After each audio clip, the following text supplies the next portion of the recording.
There's nothing wrong with that. All right, take two. Tea time with Amie and Bev. Thanks for coming back. Um, so we're talking about contentment. So contentment is when I reached contentment, I didn't even know what that felt like. I was like, what is this? But it felt much more calmer than where I had been. And I said, okay, if this is what contentment feels like, I want to hang out in this area for a little while. I want to hang out with this feeling this way for a little while, because this feels a whole lot better than where I was. I wasn't at the joy level yet. Contentment was 100% better than where I was. And I had to be in this space of contentment because I didn't know what that felt like. So contentment to me was that where it was, I'm not teetering into the anger and the frustration and irritation as quickly, right? Or as often, but I'm not in the joy or excitement or exhilaration or even the space of complete like love, even for myself. Like I wasn't there either. I was just kind of hanging out in the middle. And recognizing I was even in that space, I was like, okay, it took me a while to define contentment for me. That was just such a weird feeling. And then I was able to go from contentment and teeter more into the space of loving myself, for one, and then expressing the compassion and love towards others and having more joyful moments and relishing in that. So Bev and I talk about this every single week. The way you feel is your biggest indicator. And you're gonna get into emotions that are weird. Like to me, contentment felt weird because I hadn't really felt like I'd been there before. I might have been there for like a short period of time, but not long enough to recognize how it felt or to identify it. And when I got into that space of contentment, there was more flow in my life. It wasn't such a struggle or push pull or resistance or hitting the block walls all the time, or the karma coming back to me, which I didn't know at the time, but the karma coming reciprocating back towards me, which I felt kept me in the victim state. So contentment is flowing. It's like you finally are you're kind of letting go of the oars in your boat and deciding to flow with the river, but you're still got your hands above the oars, ready to hang on to them, to control to take control. And so it was being in that space. Like I didn't completely let my hands up and off and just sit back and relax. I was still in that ready mode, but not so much in the fight or flight mode, if that makes sense. Right? Like my hands were still above the oars. They were still ready to grab onto them, but I wasn't feeling the tension. So in the fight or flight, you got the tension, like you're just like stressed and your body tenses up. I wasn't in that space. My body was more relaxed, but my hands were still above the oars, ready to grab them. So that's the best analogy I can get right now for feeling content. Gotcha. Still not letting go of control completely and into faith, you know what I mean? Knowing that everything's going to be all right because everything's fine. Because we're never going to get out of here alive. That's just the way it is. So why not have a good time? Is that a revelation right there? No, we have known this forever. Yeah. No, it's for freaking real. You're not getting out of this alive, and it's easy to say those things, but to practice that, because I'm in a space where practicing that when you're so used to being in that fight or flight or that fear space or whatever, it's not an easy, it hasn't felt like an easy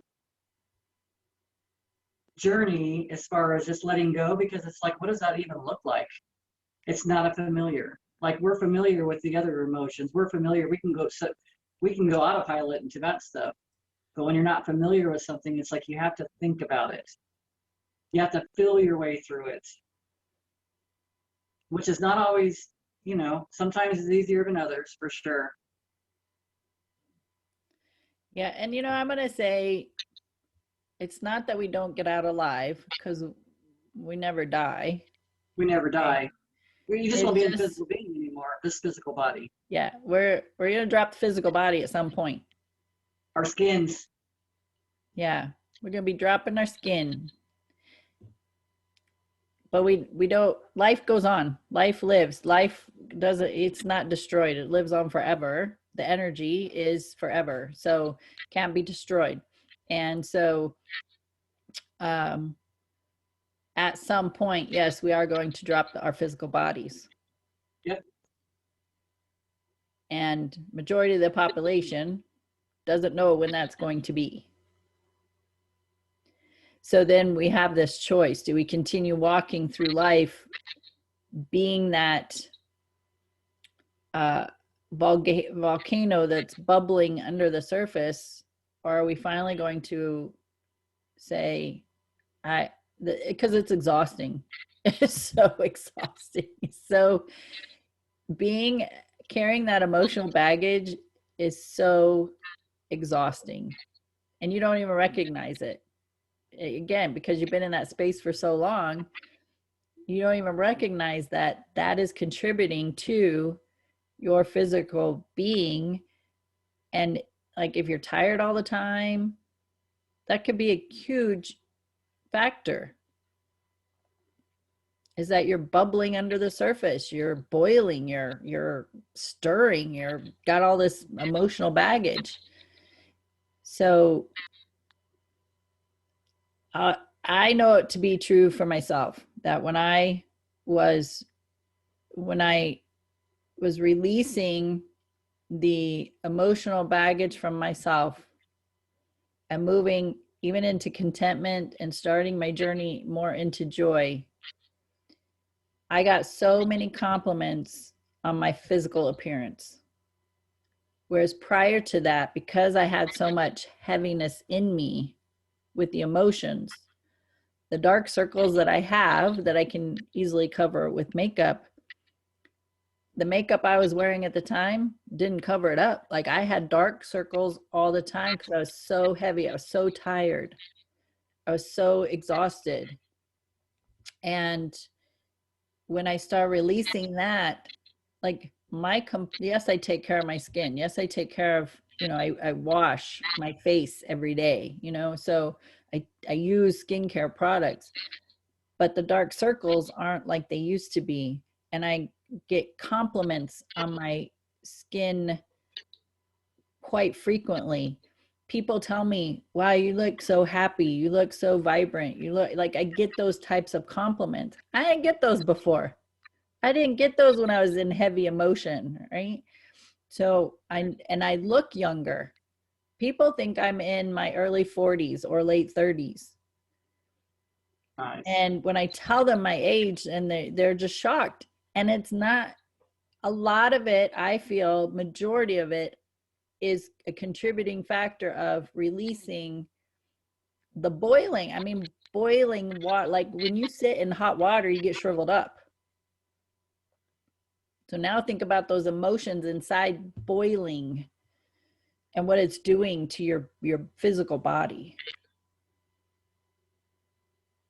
And then when we release that, when we're able to shed some of those layers, your vibrancy, your light shines more, and your youthfulness surfaces, and you feel lighter, your body's more relaxed, your energy is different. People then want to be around you, and you're going to attract different people to you that have better conversations, more uplifting conversations, right? So everything changes when you start shifting what you have going on underneath the surface. It's true. Really does. Just being aware of all the stuff that's going on around you too, because everything's mirroring to what's going on within you. Because sometimes you don't know how to look, but things are always happening. Like I said, the closest relationships are usually the ones, whether it's at work or wherever, whoever's in your face most of the time is mirroring something back to you. And sometimes for me, it's like, did I behave that way at some point? I used to be, and maybe that's the karmic stuff that comes forward that I'm lucky enough to be able to see instead of wondering what the hell's coming at me. But there's been some stuff that's like, I used to do that. And it's like, I might cry about that because I used to do that. I used to be that person, but it's also freeing and uplifting to know that I've changed so much. I've brought so many new tools. I went searching. I didn't get stuck in the victim and stay in that mode. I decided to look, there's got to be something more. Life is short. So it's like, how do I live this life excited? And what does that even feel like? What does that look like? How do I move forward and live every day instead of being in a fear place? Because I've done that for 50 years. I mean, less than 50, because there's been, I had some playtime when I was a kid that I didn't care about anything. I was Evel Knievel, for God's sakes. But and then we get older and stuff, but it's like, you go through spaces and it's like, then it was fear. After I had the kids, it was fear. Man, anything could happen. If something happened to those kids, it would have destroyed me. That's how so I was always in fear of something being taken away from me, always. So it's like, how do we live life? Because like we're going to shed these skins, and we're not going to keep them. At some point, they're going to go, thankfully, depending on how old I get to live to be. If I'm a couple 100 years old, I don't know what that's going to look like. I might be like, yeah, it's time to go. Get some new skins, man. But no, we just take life as it's really not that serious. And if we can look at it lighter, which is not easy. I've said that a few times today, but the universe only hears it's easy. So that's all I can say about that. But it feels like it's not easy when you're going through these changes and stuff, and going through these stagnation moments where we feel like nothing's happening, but that's when everything's happening. We just don't even know it. It's like fast forwarding you. It's preparing you. It's like telling you rest, because you got some good stuff coming your way. Things are going to change. But the only way I could ever get there is if we ever wondered how it could be any different. How could I feel? What would that even feel like? Like, I don't even know what that feels like, to live life and just go do and have and laugh and be fun all day long. I know it can be that way because I've had longer bouts of those moments. I felt it. And that's just in the joy. You laugh easily about everything. Life is easier. It's not a big deal. That's all right. Everything's fine. Everything is fine. Just to be in those modes all the time. And then that takes you into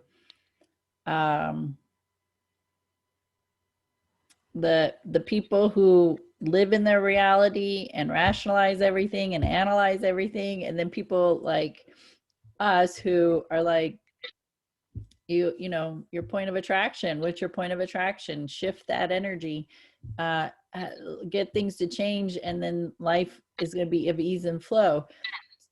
And that really aggravates and pisses off the people who analyze and rationalize.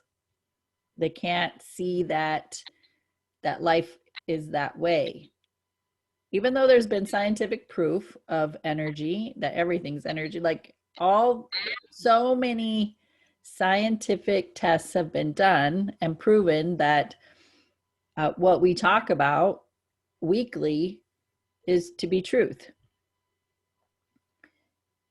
And so then here, I know I used to get, so you have your people who are just like, whatever, it's all good, laid back, just cruising. Like, that used to make me mad, because like, how can you say that? Look at everything I'm struggling with. I don't have the money. I don't have the people helping me that I need, right? I was just always pointing the finger and everything was a struggle, and I'm never going to get ahead. And that was my story. And as long as that was my story, that's what kept happening. And here these people are laid back. Everything happens for them. They're the ones that win all the door prizes and the drawings and the raffles, right? and all good things happen to them. And over here, I'm like, how can that be so? You know, right? And so it just couldn't. People who analyze and rationalize their reality cannot see through the eyes of like where I'm at now, what I talk about now. And I used to be that person, so I get both sides. And I really like where I'm at now. I really like what I teach and do now and practice compared to where I was. Yeah. Because to me, you're not grounded. If you're analyzing things all the time, and I notice that with clients and stuff, when you're thinking about things all the time, you're going to carry a lot of stuff up, all up through here. You're like, your energy might be crazy. I could be working on someone and all of a sudden feel like wobbly, and I could be on one knee and a foot. I'm very stable in that position. So it's like when I start to feel certain things like that, it's like I just know they're not grounded, and it's like immediately I know you're too much in your thoughts.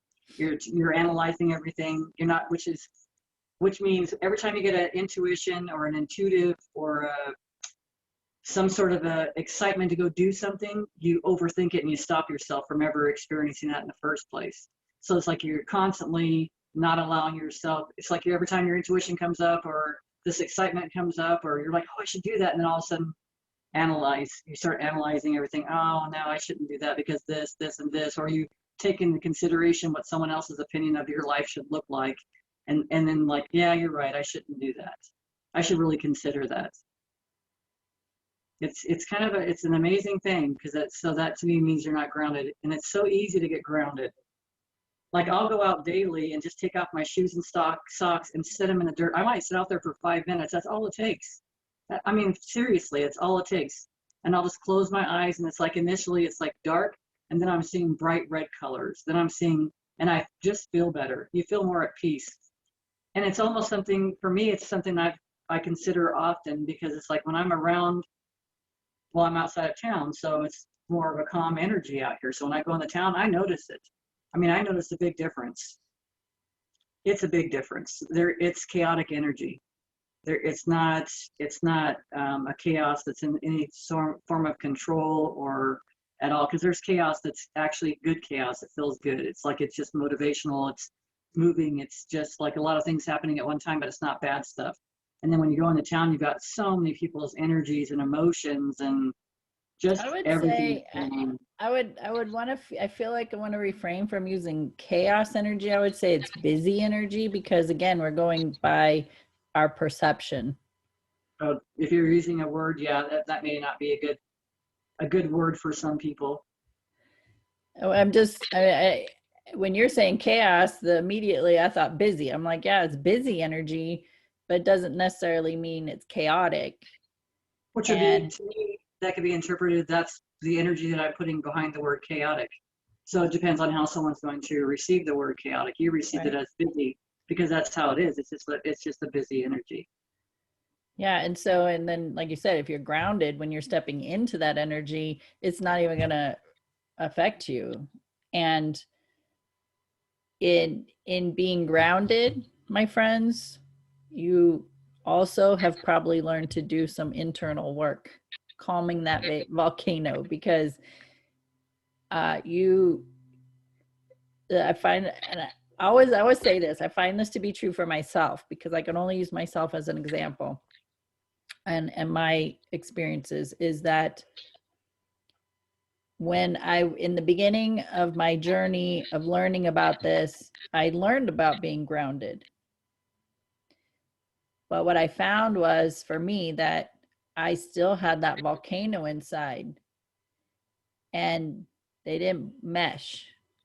Like I was practicing the grounding, but then during the day, I'm still exploding. I'm still getting triggered. I'm still being irritable. I'm still being angry. And I'm thinking, what's wrong with me? How come I'm not getting this right? They're saying if I'm grounded, then I'll be more calmer. I'm not going to take on people's energy, right? It goes hand in hand to release the boiling emotions to replenish with the good feeling, calmer emotions, and be grounded. Do you find that to be true for your journey? Or, I mean, I always thought something was wrong with me because I was still getting all pissy. No, I just feel like it's all part of the process. It's just like one layer of something. It's just like a beginning to start there. If you notice in your head so much that's what's going on. And then recognizing, because it doesn't have to be that way. Because as soon as we get grounded and stuff, if we're paying attention to our emotions and how we feel, we're not going to let ourselves get into that crazy part anymore. And it's just a slow process. It's just a process. This is grounding is just being one part of the process. Because for me, I got the crown chakra or the third eye. Like I got the highness, and it's like I didn't want to be grounded. I don't want to be grounded. Not when I'm feeling this way. Oh hell no! But not realizing that it actually only strengthened things. So it's only one little piece of it. Starting there, you know, especially, and it's like at the end of the day when you've already gone through all that stuff, or at lunchtime. I always would say it's not a matter of smoking a cigarette, but taking a cigarette break. Because when a person goes out and smokes, they're like, Taking they're that taking deep breath. That's right. And they're looking around. They change their scenery. And that's really, to me, that's another way of being grounded. It's just another way, not smoking a cigarette, of course. I used to do that a long time ago, too.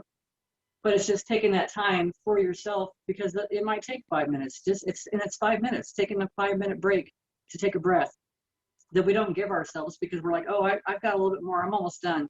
2 hours later, I'm almost done. Another hour later, because I've been there before too. And it's like you never give yourself that time. It's paying attention, like back to what you said, it's paying attention to how you feel. Not one piece is any better than the other piece, but all the pieces fit together. It's just part of a process, and you're not doing anything wrong. And it's all right if we go through these, like even going through the crazy moments of the day. If we didn't go through the crazy moments, how are we going to appreciate being in the calmness? You can't. You got to experience, you kind of have to experience everything to appreciate everything else. And the defragment keeps coming up. And I think, like, when we're harboring those emotions from the past, our energy is still in the past. It's not in the present moment. So Absolutely we have, not. yeah. And so if that's a majority of your thought process, even though you don't recognize it is. That's a lot of your thoughts every day. That a lot of your energy is in the past because you're still hanging on to those stories. It's And true. then you take your energy and you're putting it into work, and you're putting it into your relationships, friends, spouses, family. Then you're putting your energy into in your kids. You're putting your energy into maybe a hobby. Like, you're defragmented. You're everywhere. You have fragments of yourself spread out everywhere. A big part of it in your past. So we want to pull your energy back in, like pull your energy back in. And part of that process is we got to let those stories go. We got to learn from them, grow, move on. Because that's a very unhealthy place for your mind and your emotions and your physical being to be, is in that past and still hanging on to those stories. It's like an addiction, honestly, because it's something I've kind of dealt with on it. When you go through any type of, like I was around a narcissist for a long time, and once you're away from that, you start to recognize so many different things. But it's like there's so many things that you kind of carried along with you, and then it's almost as if that's your practice. You know, your practice. You're always afraid, or you're always worried, or addicted to emotion. So like, let's say, for example, because I've experienced this, I could be in a space of such joy, and then all of a sudden my mind will go to the past, which takes me out of my joy immediately. So it's almost as if, am I afraid to be in that space of joy? Am I afraid to walk away from this? Is it an addiction towards these emotions? Because I've grown up that way, I've learned that way. So it's learning it's back to recognizing how I feel. Because I've done it a lot lately. Like I've been in such a happy space, and then laughing and joyful. And next thing you know, I'm catching myself wandering into the past, where I feel like I did something wrong, or I was like I could have been better. You know, it's just because it's easy to look back and see that I have these new tools now. I could actually see that there was a problem, that it was not someone else, it was me. I mean, I can't blame. Not saying that everybody in all parties were innocent, but it's like I can claim what I put forward, and I put forward a lot of shit. It's just like you were saying earlier. You know, it's like you'd walk in the room, it's like, what, I'd give whatever was given, honestly. Anything that was given, I don't care. And then when I was angry, they walked around on eggshells around me because they didn't know how else to be, because they didn't want to set me off, because they never knew what was going to set me off. So it's like it's for me, it's like recognizing I'm moved past all that stuff. I'm no longer in that space any longer, but I still catch myself. And it's almost like we call it monkeys, like the monkey mind, like trying to pull you backwards or take that energy from you again, which even reminds me, because for me, I'll even sit there some days, I'll be like, okay, I'm pulling all my energy back to me. I'm bringing it all back to me. And I'll feel it, like it feels different. And I'll take a deep breath, because it's like, okay. And then I refocus. It's like being centered. It's not even just being grounded anymore. Now I'm past the being grounded. I'm being focused and centered. Because when you bring all your energy, when you're fragmented, when everything's so fragmented and all over the place, the best thing you can do is just pull your energy back to yourself. That contributes to your exhaustion as well, when you got your energy out everywhere else. Oh, it's true, because now I got the house all cleared out, right? So now the house is all cleared out, all that stuff's done. So I don't have that worry anymore. So I found something else to worry about. Like, you know what I mean? yep. So you go from one thing to the next till you can get it resolved. So that's where I'm at right now.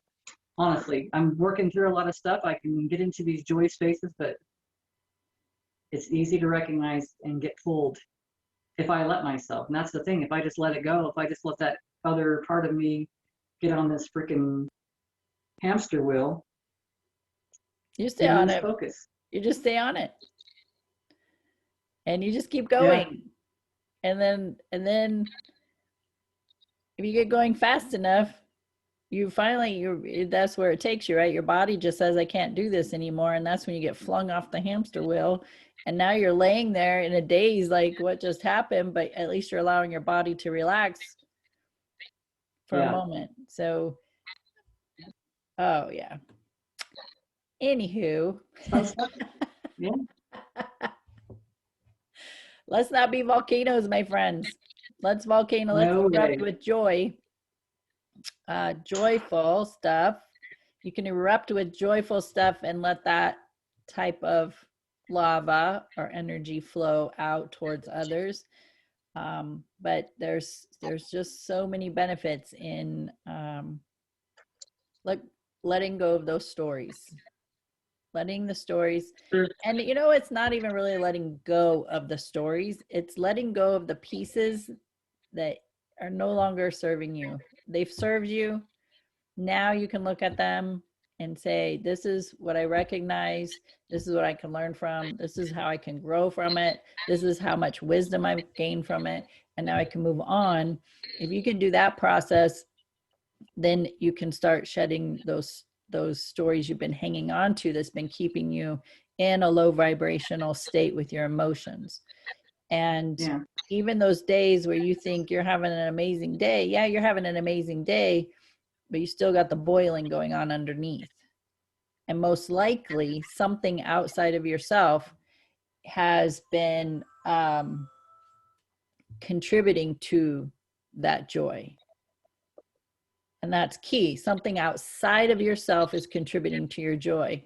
And when that outside circumstance is over, now you're back with yourself with what is underneath the surface. So just being mindful of that. So let's start clearing out the boiling lava of emotions, and let's bring in some ease and flow of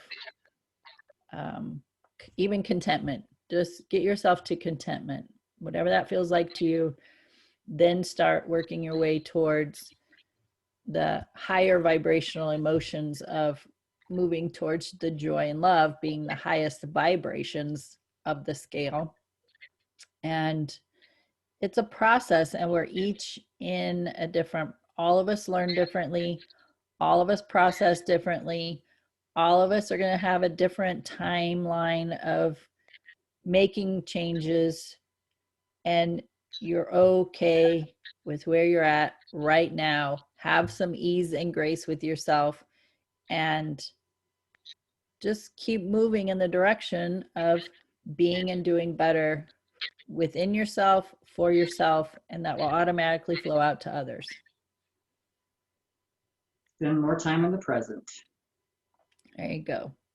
So this is the second recording of Tea Time with Amie and Bev. So I hope you've enjoyed both segments, and we thank you. We value your time. We hope that we are bringing forth beneficial information. We would love to hear from you, posting your questions or comments for us to respond to. You can reach out to us through email. It's Amie, A-M-I-E, and spell it out, A-N-D, Bev, B-E-V, @gmail.com.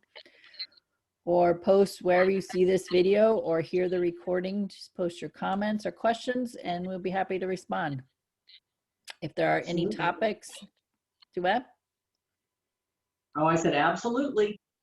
And if there are any topics or questions that you have that you would like us to talk about, we're more than willing to take those suggestions and help you out the best we can from our information and knowledge and wisdom. Sounds great. Awesome, right? So thank you for being with us, and we'll see you next week. That's right. Have a great week.